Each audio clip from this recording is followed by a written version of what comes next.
हमारा आज का टॉपिक एम्फोटेरिक ऑक्साइड है, जो हर साल एग्जाम में आना ही है, कंफर्म है। Amphoteric oxide it means 3 marks या 5 मार्क्स में भी आते हैं। अब एम्फोटेरिक ऑक्साइड एक्चुअली है क्या? ये हमारा chapter metal and non metal से रिलेटेड है। अब एकदम बेसिक से हम थोड़ा सा इसे आपको समझाते हैं कि आपने मेटल्स और नॉन मेटल्स में पढ़ा होगा कि मेटल्स अगर ऑक्सीजन के साथ रिएक्ट करते हैं तो सबसे पहले बनता है मेटल ऑक्साइड। ध्यान से आप समझो, दोज मेटल ऑक्साइड, मैं यहाँ मेटल्स की बात कर रहा हूँ, metal oxide which so basic as well as acidic behaviour are known as amphoteric oxide. तो पहले हम बात करते हैं कि मेटल ऑक्साइड है क्या एक्चुअली। तो मेटल ऑक्साइड, जो भी मेटल ऑक्सीजन के साथ रिएक्ट करता है उसे हम मेटल ऑक्साइड कहते हैं। जैसे कि आपको पता है कि अगर हम सोडियम को सपोज, या मैं एग्जांपल बता रहा हूँ आपको, अगर सोडियम को रिएक्ट करता हूँ ऑक्सीजन से, तो जब सोडियम को आप ऑक्सीजन से रिएक्ट करोगे तो सोडियम ऑक्साइड बनेगा। बाकी हम बैलेंस कर लेंगे। उसी तरह अगर मैग्नीशियम को रिएक्ट करोगे तो मैग्नीशियम ऑक्साइड बनेगा। तो इसी तरह से मैं बता रहा हूँ कि जितने भी ऑक्साइड्स हैं, sodium oxide, magnesium oxide, aluminium oxide, इसे हम कहते हैं मेटल ऑक्साइड। चलिए, ये तो बात रहा कि हमारा मेटल ऑक्साइड क्या होता है। Which so basic as well as acidic behaviour, यानी अगर उसे हम रिएक्ट करते हैं एसिड से या बेस से तो दोनों में बिहेवियर अपना शो करेगा। तो एम्फोटेरिक ऑक्साइड इसी तरह के मेटल ऑक्साइड को कहते हैं जो दोनों बिहेवियर शो करे, acidic as well as basic. अब हम लोग डिटेल इसका थोड़ा देखते हैं। तो इसके सबसे अच्छे एग्जाम्पल हैं आपके पास जो एम्फोटेरिक ऑक्साइड शो करेगा, वो है aluminium metal and zinc metal. अब सबसे पहले हम लोग एल्युमिनियम मेटल को देखते हैं। तो हमने यहाँ क्या किया कि सबसे पहले हम एल्युमिनियम ऑक्साइड बनाएंगे। तो एल्युमिनियम ऑक्साइड बनाने के लिए हमें सबसे पहले एल्युमिनियम लेना होगा, एल्युमिनियम को ऑक्सीजन के साथ रिएक्ट करना होगा। तो जैसे ही हमने एल्युमिनियम को ऑक्सीजन के साथ रिएक्ट किया तो हमारा जो फॉर्मूला बनता है Al2O3, हमारा एल्युमिनियम ऑक्साइड बन गया। अब इस एल्युमिनियम ऑक्साइड को एक बार हम एसिड के साथ रिएक्ट करेंगे और एक बार बेस के साथ रिएक्ट करेंगे। तो सबसे पहले हम देखते हैं कि जब इसे एसिड के साथ रिएक्ट करेंगे तो क्या होगा। तो हमने एल्युमिनियम ऑक्साइड यहाँ बना लिया है।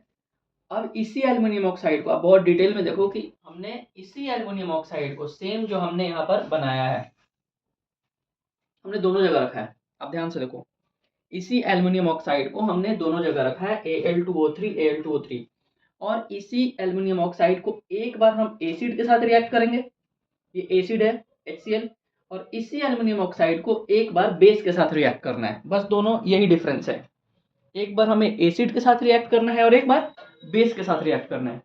जब हम एसिड के साथ रिएक्ट करेंगे तो आप पहले प्रोडक्ट देख लो क्या आएगा। तो हमारे पास यहाँ H2O का फॉर्मेशन होगा वाटर का, और साथ में एल्युमिनियम क्लोराइड निकलेगा।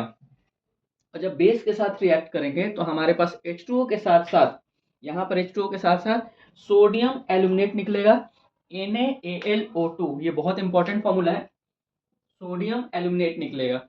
ठीक है, यहाँ इतनी करने के बाद हमें मेन शो क्या करना है एम्फोटेरिक के बारे में, कि आप ध्यान से देखो कि आप पढ़े हो कि जब किसी एसिड को बेस के साथ रिएक्ट करते हैं, हमने ये पढ़ा है कि किसी एसिड को बेस के साथ रिएक्ट करते हैं तो सॉल्ट प्लस वाटर आता है। तो यहाँ अगर एसिड ये है तो ये अपने आप को बेस की तरह एक्ट कर रहा है, acid plus base equals to salt plus water.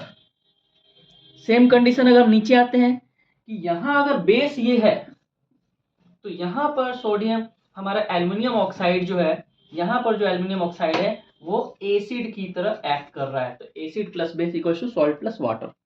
Main amphoteric oxide समझने का यही तरीका है कि एसिड और बेस कैसे रिएक्ट कर रहा है। अगर एसिड के साथ रिएक्ट कर रहे थे, हाँ ये बेस की तरह एक्ट हो रहा है, यही सेम चीज एल्युमिनियम ऑक्साइड एसिड की तरह एक्ट हो रहा है।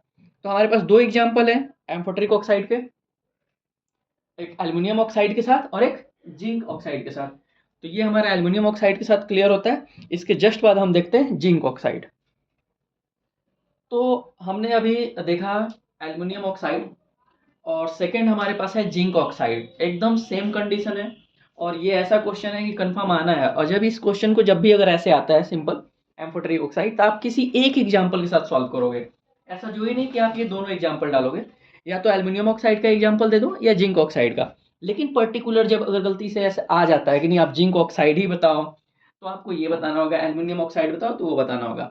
इसके साथ साथ इसमें सबसे इंपॉर्टेंट जो फॉर्मूला है, जैसे मैंने बताया था कि सोडियम एल्यूमिनेट NaAlO2 उस नाम से आ जाता है, या सोडियम जिंकेट इस नाम से आएगा। तो इसलिए हमें दोनों इक्वेशन देखना जरूरी है। तो सबसे पहले हमने जिंक को ऑक्सीजन के साथ रिएक्ट किया, सेम कंडीशन जैसे एल्युमिनियम ऑक्साइड बनाया था। तो हमारे यहाँ पर जिंक ऑक्साइड बनकर तैयार है ZnO। ये सॉलिड फॉर्म में होगा। इसी ZnO को एक बार हम सिमिलरली जैसा हमने पहले किया था, एक बार HCl के साथ करेंगे यानी एसिड के साथ करेंगे, और एक बार बेस के साथ करेंगे, सोडियम हाइड्रोक्साइड के साथ रिएक्ट करेंगे।